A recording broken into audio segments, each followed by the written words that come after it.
iHeart, get ready. Fantasy football is here. Welcome to the Scout Fantasy Show. ScoutFantasy.com is home to the Fantasy Football World Championships and the best players in the world. Real money winners giving their secrets to help you win. Now exclusively on iHeart. This is the Scout Fantasy Show with your host, the one, the only, Dr. Roto.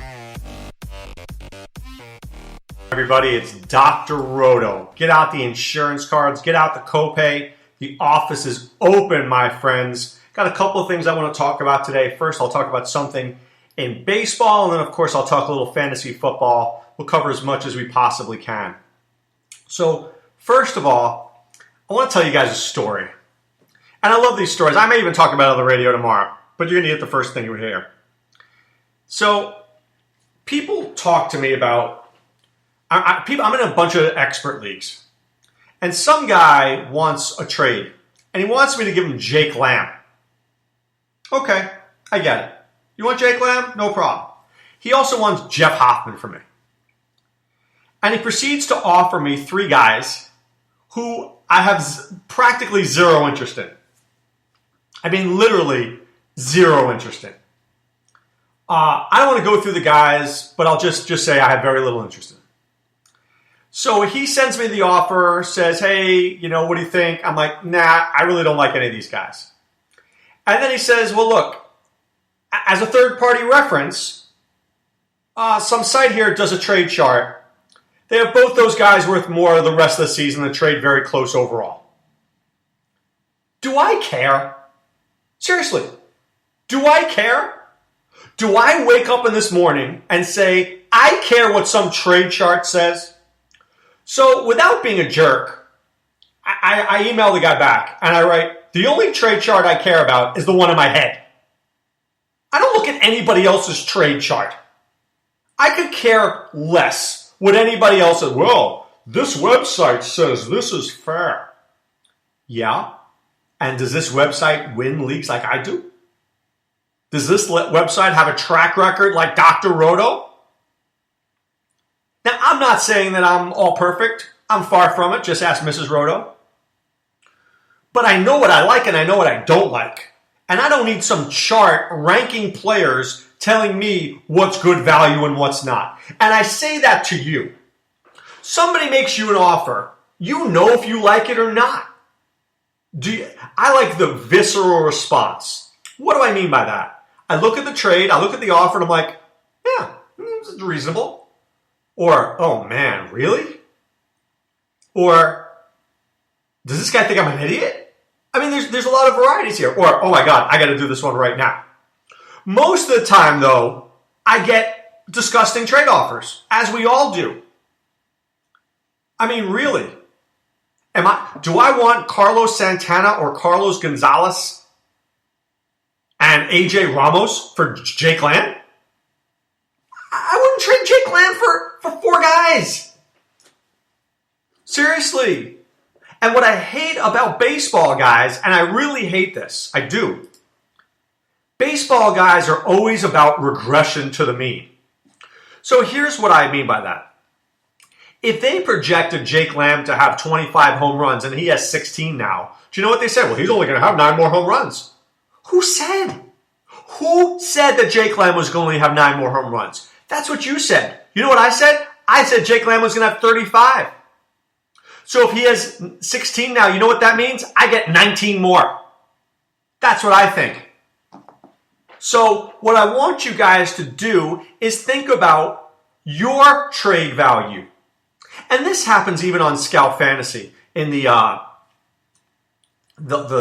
leagues, where the dynasty leagues.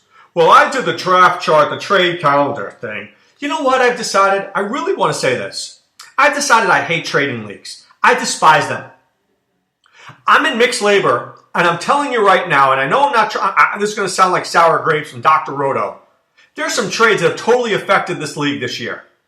Bad trades that I would never have done. You know what? I've decided I don't like trading leagues. I don't. I like people. I like other owners. I like chatting with other owners. But when you get trades in there that affect the league, that's a problem. So you know what? Don't insult me. I won't insult you. Don't make a trade. We'll just pick up guys during the year. Let the best team win. How about that? How about that? Don't tell me about some trade chart that I could care less about. You know what that trade chart tells me? Nothing. If I have a question, and it's funny you should mention that about this trade chart. Well, I mentioned that. So I'm with Adam Ronis this morning, and I read him this trade offer. He goes, I would never do that. Of course not. Because Adam Ronis knows better. I know better. Do you think I need some trade chart to tell me who to trade and who not to trade? Seriously, I'm getting myself hyped up over this. I hate these trade charts. And the truth of the matter is this, and I'm going to bring this up maybe ad nauseum between now and the end of football season. There are a million people out there who will tell you what to do. Sadly, 98% of those people are going to be wrong. I try to surround myself with people who are right. Scott Atkins, Adam Ronis, Sean Childs, Mark Deming, Ian Ritchie, Joe Jefferson, Dr. Roto. We're right more than we're not. People who play in the FFWC are right. Be with the right guys. Be with the right team. Be with Scout Fantasy. You'll end up winning way more than not. And you won't need a trade chart. Trust me, you won't need it. What a joke. Speaking of jokes, seriously, speaking of jokes, when I see the New York Jets giving up on Eric Decker, and then he goes to Tennessee, doesn't it make you wonder what the heck is going on in the Jets organization? So Decker is a Nashville resident, and now he goes home. How good for him? How good for him? Now, I'm going to give you my early Eric Decker projection. I think he's going to have about 70 catches, 900 to 950 yards, 7 to 8 touchdowns. Still a wide receiver 3 to me. A good receiver, not great. I'd much rather him as my number 4, not my number 3. Much prefer him as my number 4. But I really like what Tennessee's doing here. This team is not only good, it's deep. Listen up. Marcus Mariota, quarterback. DeMarco Murray and Derrick Henry, 2 good running backs. Decker, Rashard Matthews, Corey Davis, Tywan Taylor, 4 good receivers. Delaney Walker, Jonnu Smith, 2 good tight ends. Something is happening in Tennessee, and it's pretty good. Now, do I think they need to work on their defense? A little bit. I think next year's draft, I think the offense is kind of set. Right? You got a good young quarterback, you got a great young running back, you've got a good tight end, you got a good receivers here. Corey Davis and Tywan Taylor are going to be excellent players, and now you got to go work on the defense. You added Dory Jackson, but you got to replace Arakpo, you got to replace Derek Morgan. You added Logan Ryan in the offseason to help you. That's good, but he's not great. You need more of a pass rush. Jarrell Casey's a good player, not amazing. You need impact defensive players. And when that happens, this team will take off. I think this team has a chance to make the playoffs now. But they have a chance for a deep, deep run in a year or two. Really do. They're building something good there. Now, I want to get back to Eric Decker. How does this trade help the fantasy prospects of the Titans? First of all, I think it solidifies Marcus Mariota. I think Marcus Mariota is absolutely a starting quarterback in fantasy and arguably top 10. Arguably. Right? Because now he has more weapons. And with Decker, he's got a guy who can run intermediate routes. Next, I don't think it hurts DeMarco Murray and Derrick Henry at all. They're going to run the ball, I don't know, at least, I'd say 250 times for Murray, and I would say about 150 times for Henry. That's about right. So I don't think this changes the running game at all. Delanie Walker is not a guy who usually gets tons of catches per game. I still see him maybe with a fewer targets, but maybe I'd say about 55 to 60 catches. So that's a little bit down, right, from his norm, but I don't think a lot. In 2016, he had 65. He won't have 94 again. I think he's in that 60 to 65 range. Rashard Matthews. Matthews is not a bulk guy. Look at his numbers last year. 3-4, 3-2, 4-3, 4-4, 6-3, 3-1, 4-3. I mean, that's what he does. So he's going to be just fine getting, 60 catches. I think this may lower Corey Davis just a little bit. Maybe Corey Davis is only getting 35 to 40 catches. I think Tywan Taylor's only getting maybe 25 to 30 catches, right? And then I think you're looking at Decker in that 65 to 70 range. So Decker will have the most, then Matthews, and then the rookies. So does this downgrade anybody? I don't think there's a star receiver. Not this year. Maybe Corey Davis will be a star in a year, but I don't think there's that star receiver this year. Would I draft Rashard Matthews? Yes, as a fifth wide receiver. Would I draft Corey Davis? Yes, but more in a dynasty league than a redraft league. I don't really love him in the redraft league. I think he'd be a very late receiver for me. I don't think he sees the field as much as people think, unless there's an injury to DeMarco Murray, because this team wants to run the football. The Titans want to run the football. And because of that, it's going to make their throwing better. It's going to make Mariota better. I love what this does. I also like the signing of Decker in that it says to the fans, we're trying to win. We think we're a good team now. We think we have a legitimate chance to make a difference here. We're going out and getting Eric Decker to improve our team. I love that message. Whereas the Jets' message is, we're getting rid of Eric Decker, we're trying to downsize, we suck. Which would you rather be a fan for? I don't know, I say that as I'm wearing my Tennessee Titans hat right now as I'm doing this podcast. I think it's a great time to be a Titans fan. And how about the city of Nashville? You got the Predators, you got the Titans, you got two teams on the rise. Seriously, if the Titans can pull off a Predators type of year, good for them. Good for them.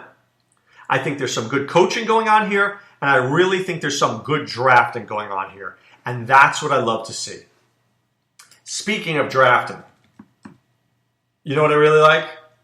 How about playffwc.com? I can draft there, maybe not right now, but soon.